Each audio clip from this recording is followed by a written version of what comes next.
GMA Integrated News nagsagawa ng masterclass bilang paghahanda sa eleksyon 2025. Tinutukan niya ni Jasmine Gabriel Galban.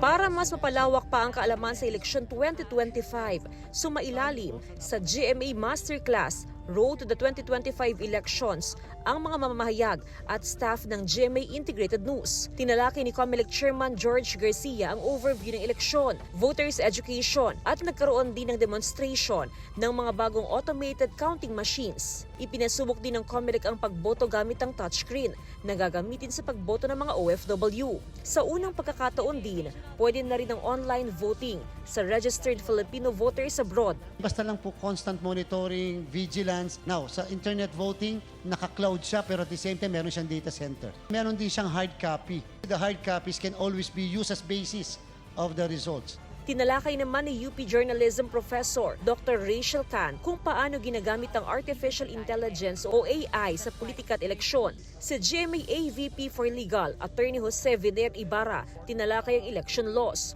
Itinuro naman ni na GMA New Media AVP for Information Technology and Data Privacy, Rodel Arenas, at Social Media Manager Audrey Dumasian kung paano madidetect ang mga deepfake at online disinformation gamit ang iba't ibang tool sa Artificial Intelligence o AI detection. Para hindi maabuso ang social media, nagsumiti na raw ang COMELEC ng draft ng pag-amyenda sa provision ng Omnibus Election Code na layong ma-regulate ang paggamit ng social media ng mga kandidato sa campaign period.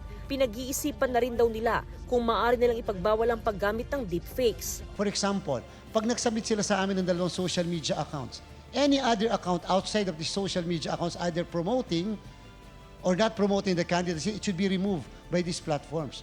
Because technically, that's campaigning.